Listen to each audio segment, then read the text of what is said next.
One welcome to my channel flow of Gyan. आज हम solar system और इसकी उत्पत्ति के बारे में पढ़ने जा रहे हैं।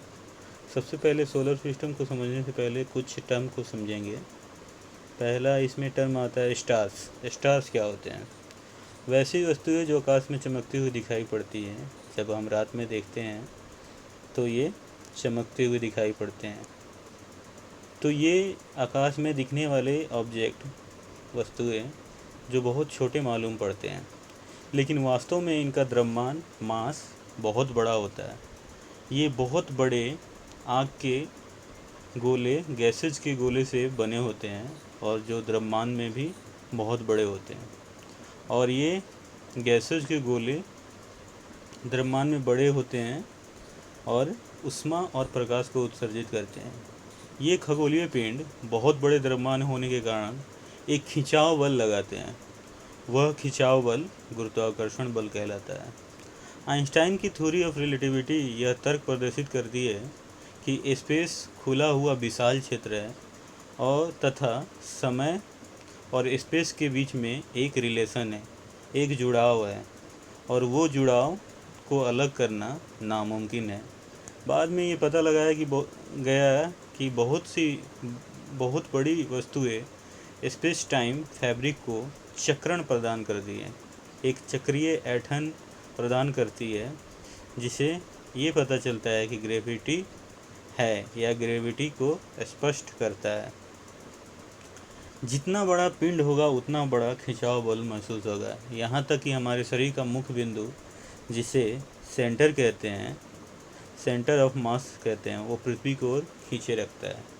न्यूटन के लॉ में भी किसी पिंड का अंदरूनी बल न्यूटन लॉ के अनुसार भी बताया जाता है कि पिंड का अंदरूनी बल होता है जो दूरी के साथ काम करता है।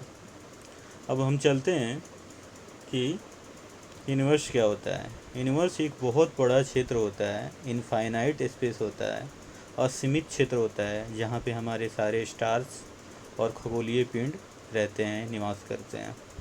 अब आप कहेंगे खगोलीय पिंड क्या होते हैं? खगोलीय पिंड सूर्य, चंद्रमा, स्टार्स, प्लैनेट्स, मेटेराइट्स, एस्टेरॉयड्स और भी जितने भी प्लैनेट्स आते हैं वो इसके अंदर आते हैं।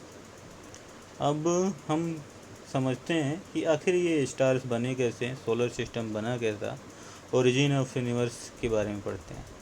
तो जो यूनिवर्स के ओरिजिन के बारे में बहुत सारी ऐसी थ्योरी दी गई हैं, जिसमें नेबुलर हाइपोथेसिस भी है, कांत ने दिया था, और एक फ्रेंच मैथमेटिशियन थे लेप्लास, उन्होंने भी दिया था। उनकी थ्योरी के अनुसार जो हमारे प्लैनेट्स का उत्पत्ति मानी जाती है वो नेबुला से मानी जाती है। नेबुला बोले तो एक गैसेज का गोला, उसी से हमारा सोलर सिस्टम निर्माण हुआ है। अब ये कैसे निर्माण हुआ, इस थ्योरी में बताया जाता है कि नेबुला एक सिंगल गैसियस नेबुला थे और उनके रोटेशन के कारण, अपनी एक्सिस पे रोटेशन के कारण, नेबुला ने एक डिस्क शेप ग्रहण किया और धीरे धीरे ये क्या हुआ, डिस्क के जो बाहर की तरफ तत्व गए, जो हल्के तत्व गए और अंदर की तरफ भारी तत्व रहे, वो धीरे धीरे अपने साइज में ठंडा हुए और सिकुड़ने लगे।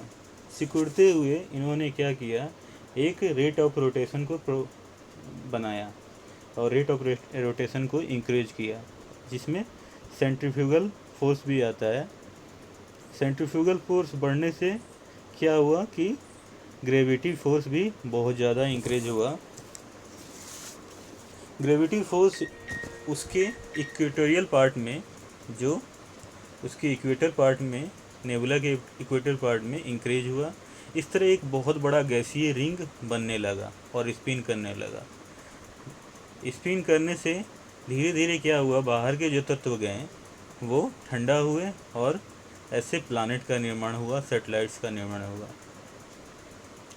ये हमारी थी नेबुलर हाइपोथेसिस। लेकिन आज के समय में जो सबसे ज़्यादा एक्सेप्टेड थ्योरी है, जो सबसे सर्वमान्य थ्योरी है, वो है बिग बैंग थ्योरी।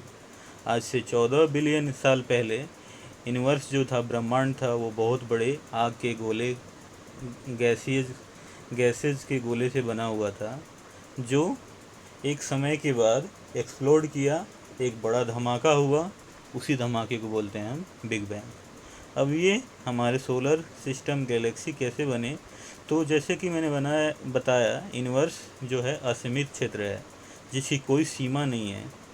दूसरा इसमें बात है, इस सेंटर ऑफ यूनिवर्स को हम सिंगुलरिटी स्पेस टाइम रिलेशन से लेते हैं, जो आइंस्टीन की थ्योरी भी बताती है, और ब्लैक होल भी मानते हैं।